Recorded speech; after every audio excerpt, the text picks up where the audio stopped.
AI has flooded the internet with employer branding content that all just sounds the same. Real employee stories could be the antidote, but how do employers stop them becoming just more AI slop? Keep listening to find out. Support for this podcast comes from Workable. Workable is known for its award-winning applicant tracking and HR platform, used by more than 30,000 companies worldwide to hire and manage talent more efficiently. They've recently rolled out two major product updates. First, they've completely rebuilt their reporting suite from the ground up. Workable now delivers enterprise-ready data and reporting, giving teams the ability to create custom dashboards, tables, charts, and pivot views using any hiring or HR data in the system. It makes it much easier to track hiring performance, workforce trends, and ROI without juggling spreadsheets or external BI tools. They've also introduced something really interesting called Workable Agent, a new AI recruiting teammate built directly into the ATS. I actually had the chance to see this in action at a recent event, and it's pretty impressive. You start by having a conversation about the role, and the agent drafts the job brief, searches through a database of more than 400 million candidate profiles, engages candidates, screens them against your requirements, and delivers a shortlist of qualified, interview-ready candidates. It essentially gives your team full recruiting agency-level capabilities directly inside your ATS. If you're looking to optimize your recruiting and HR processes and improve your ROI along the way, I definitely recommend checking out Workable. You can learn more at workable.com or by visiting their LinkedIn page. There's been more of scientific discovery, more of technical advancement and material progress in your lifetime and mine than in all the ages of history.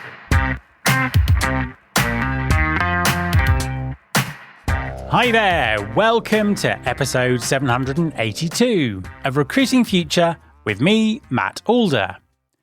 Every platform, every feed, every channel is packed with posts and videos that increasingly sound and look like they were produced by the same machine. For employers trying to attract talent, corporate messaging already struggled to feel trustworthy, and AI-generated content has made that problem significantly worse.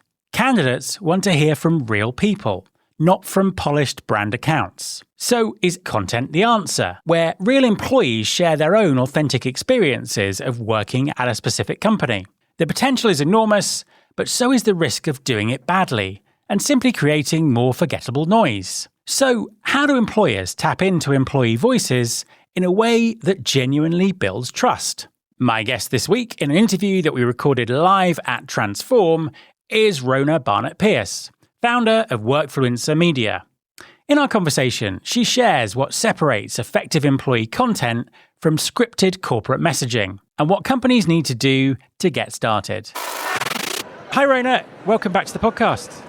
Hi, Matt. I'm so happy to do this again. Absolutely. Well, it's the amount of things that we've recorded in the last sort of 18 months, hours of content, and very, very little of it has been face-to-face. So it's great to record face-to-face. You even brought a video camera to film this because you are the archetypal expert content creator. For the few people who may not have heard you on the show before, just give us a quick intro to what you do. So I'm Rona Barnett-Pearce, and I own a company, a video content agency called Workfluencer Media. I'm also the host of the Workfluencer podcast, and what we do is create content mostly for companies in B2B space, small and medium companies, and we help them with employee-generated content, which is mostly video, because I love video, and because it's really the easiest way to build trust. Yeah. So we help them run employee-generated content campaigns and employee ambassador campaigns. Is employee-generated content particularly important right now? The reason that I ask that is we are drowning under a sea of AI-generated content that no one wants to watch, no one wants to read. Does that make employee-generated content more important? The right type of employee-generated content, yes. Because with all of the AI that is out there that we're drowning in, a lot of companies are saying, okay, employees, take this AI content that we wrote and post this. That's Right. not what we mean by employee-generated content. Yeah. The right employee-generated content created by employees that people can get to hear what it's really like to work there, what's really happening, what they really think about your product, because I don't want to frame this only in the talent attraction space, because EGC, employee-generated content, works for consumer marketing as well. So the right type of employee-generated content with real voices is what's going to differentiate you from all of the AI content that's out there. Absolutely. And you said right at the beginning there about it's really about building trust. Sort of take that apart for us a little bit. So when you're able to, let's take it back a little. Back in the day, before any of this technology existed, how did you learn about a product? Or how did you learn the truth about what it was like to work somewhere? You asked a friend. Yeah. You found out, hey, do you know someone who works there? How is it for them? Well, now that we have the internet, you don't have to specifically know someone, but you can go search online. You can go on TikTok where everyone, by the way, everyone likes to say it's Gen Z out there. Millennials and Gen X are on TikTok a lot. So everyone can go to TikTok, can go to YouTube, can go to Instagram, and of course LinkedIn to see what it's really like, because everyone knows that what the company says is, I like to call it aspirational. It's what you're seeing, the employer branding that most people do is aspirational. It's like, this is what we would love it to be here, and we sat someone here and we did this very scripted interview, and this is of these photos and all of this is what we want. But what candidates want to know and what consumers want to know is what it's really like. You get that from an employee, because they know that this employee on their personal account isn't just reading a script that corporate gave them. It's interesting as well, because I've told you this before, but my TikTok is literally just full of people talking about their job. I think it's because it's the only thing I watch on there, but I'm getting addicted to it. I found out what it's like to work on an oil rig, backstage at West End Theatre in London, all kinds of different things. And it is really interesting if it's done properly. And I've got no intention of either working on an oil rig, and I think my days of appearing in the West End are probably past me now. But it's still fascinating, isn't it? I think people really like that storytelling and that sort of that insider view, don't they? Yes, and right now there is someone on TikTok. Her name is I don't remember her name, but she's known as the Staples Baddie or Oblivion on TikTok. And she is a newer employee to Staples, the old Staples company that we all know, where you go buy like office equipment and Staples, yes. Yeah. Well, she works in the print on demand department, which, by the way, I didn't know they had at Staples. And she just she loves working there. And she wanted to show people what you could do. So she started doing a TikTok just saying like, hey, look, we can print these mugs, and just walking people around the store. And now they even have other employees on Reddit complaining about how much traffic to the store her TikToks are bringing, because people and it was even on the New York Times and everything. And I'm doing an episode about this on my podcast that's coming out next week. And it's people are really learning about the company from her. But the most important thing, and she said it on a few interviews, is the only reason why, because no one asked her to do this, is because she genuinely loves working at Staples. So before you even think about EGC or how the campaign and all of these things, you have to make sure that you have a culture that people actually want to talk about. And so I think a lot of employers might get what you're saying, completely understand how this works, but be reticent because they feel that their employees might not want to do this, or they're worried about what their employees are going to say. They want to script it. I mean, even I remember a million years ago when I worked in recruitment marketing, and we were taking photos of employees for brochures and things like that. They were worried that that employee might leave. I mean, obviously, a brochure's got a very long shelf life, so that's maybe a slightly different concern. But how do you sort of talk to employers about those concerns that they might have with working like this? The main thing I like to tell people is whether you want it to happen or not, it's happening. Yeah. So you might as well capitalize on it. And I hate the word capitalize, but you might as well leverage this and give your employees the tools. If you're worried about what your employees are going to say, that's also a bigger problem, because your internal comms and everything in there is not giving employees the tools that they need to know what to say, right? Yeah. If someone's at Burger King, they shouldn't be talking about, I'm loving it. But they should know that, right? Like, come on. Yeah. But that's your job. And then controlling it, it's like, yes, there's always going to be legal, there's always going to be these things. Don't script it. Give people guidelines. Look, we don't talk about proprietary information. We don't talk about like our secrets and stuff like that online, because we can't, and you probably already signed that NDA anyway. Those types of reminders, but let people talk, because they're talking about it anyway. Yeah, exactly. And I think that coming back to that trust thing, and now this kind of content economy that we sort of live and breathe. I mean, I saw looking around Transform, never seen so much portable camera equipment. In fact, I saw someone yesterday walking around being filmed by a Steadicam, and I was like, "Is there a Hollywood movie in here? What's going on?" So it's very much the world that we live in. And I think for me, I've always been sort of fascinated about the research that goes on around things like podcasts, and podcasts build trust like no other medium, because the listeners or the people watching feel that they're building a relationship with the host. And I think it's the same with these TikToks as well, and the other places that it appears. It is that sense that you're forming a human connection with someone, by default, because you're not meeting them in person. But that's a big part of it, isn't it? Yes, for sure. And I know we talk a lot about TikTok, but I want to say video on LinkedIn and EGC video on LinkedIn also works. On YouTube, that's been around forever, and we know how good YouTube is with SEO and all these things and driving traffic to your thing. But yes, this is, in a few years, I believe, saying things like, oh, we don't do EGC or we don't let our employees work would be the equivalent of saying, like, we don't want to be on Google. We haven't got a website. Exactly.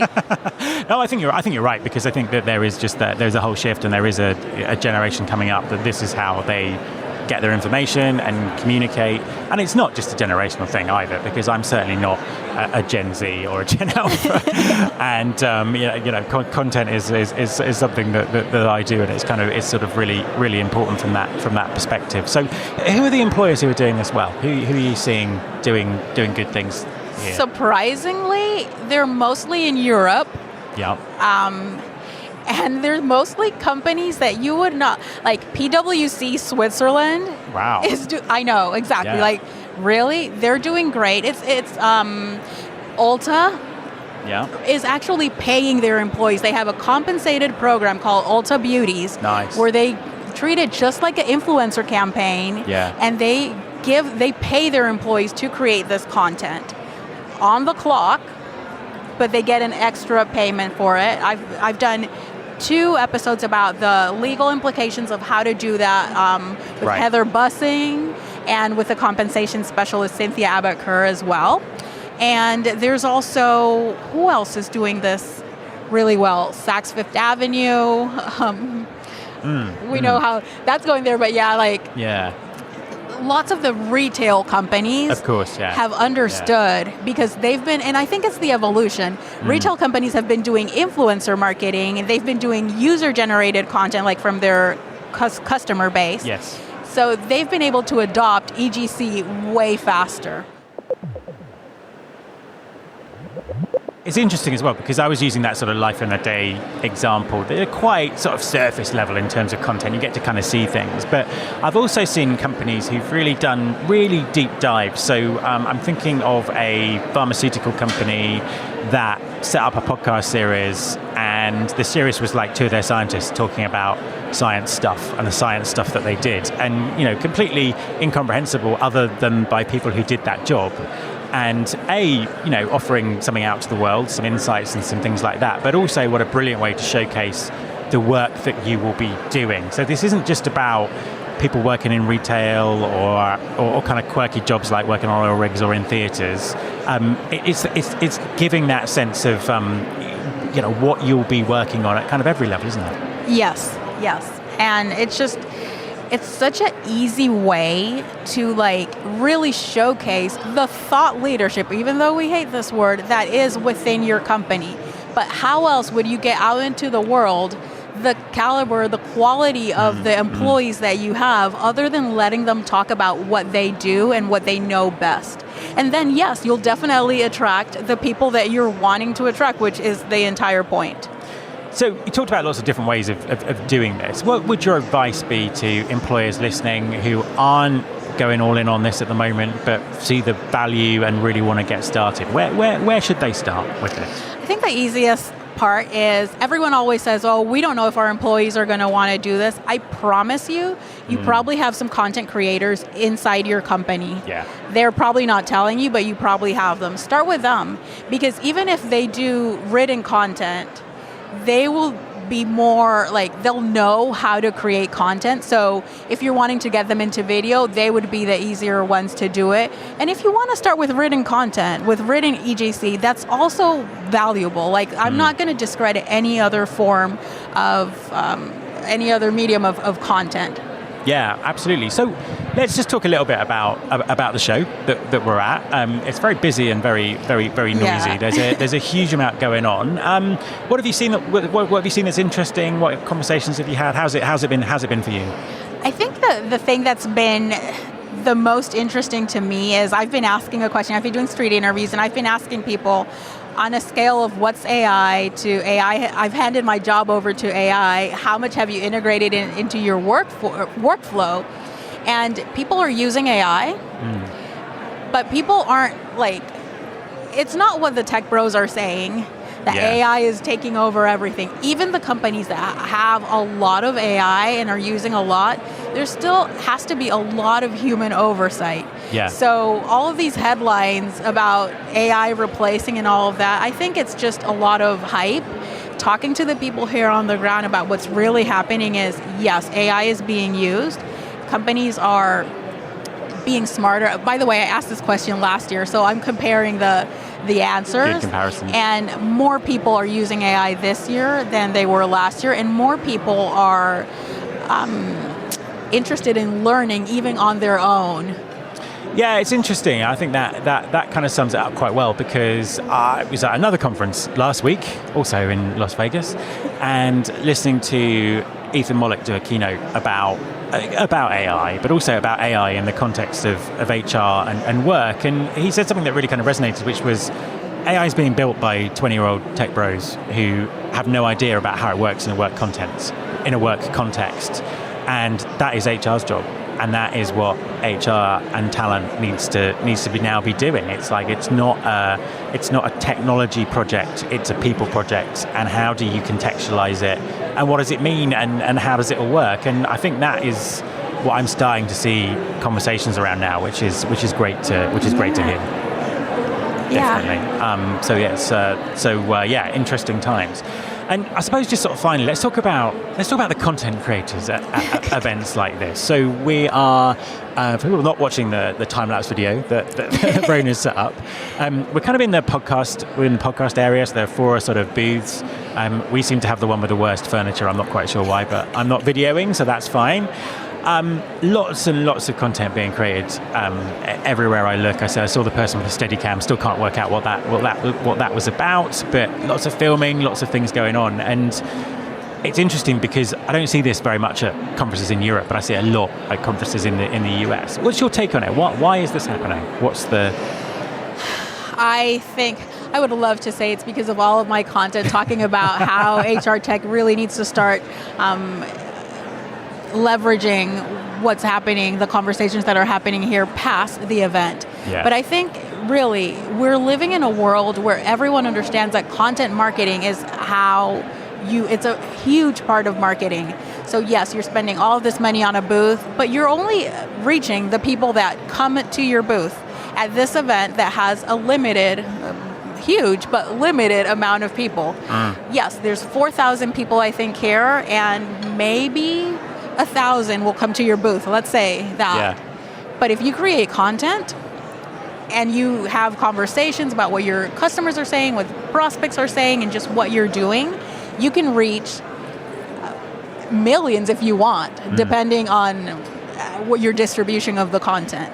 And it can last forever. It can last past these 3 days.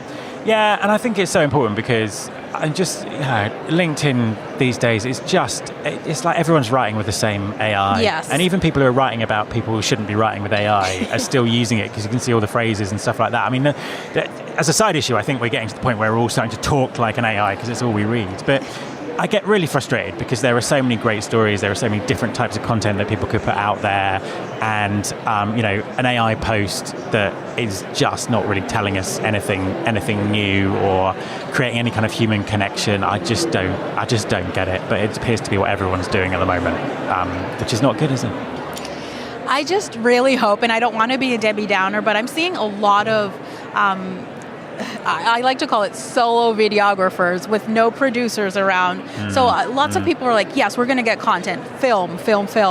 And what we mostly see is people doing recap videos, and that's amazing. I'll do a recap video too.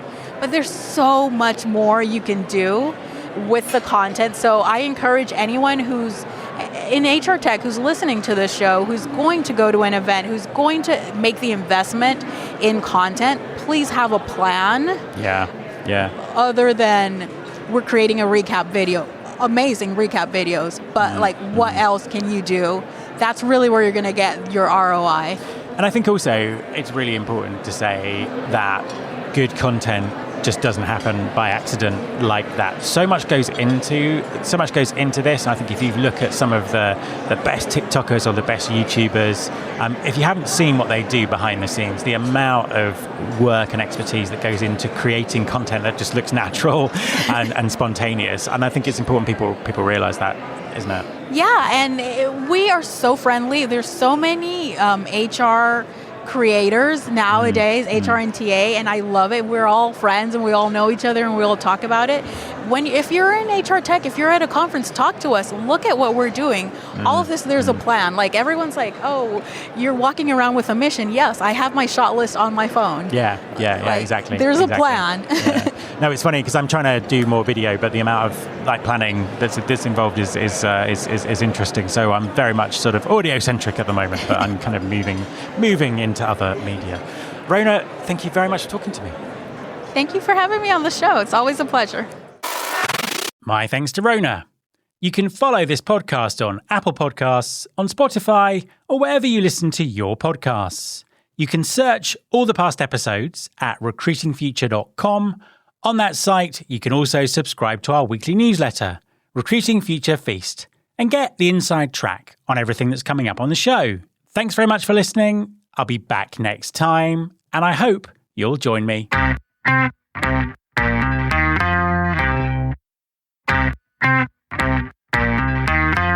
This is my show.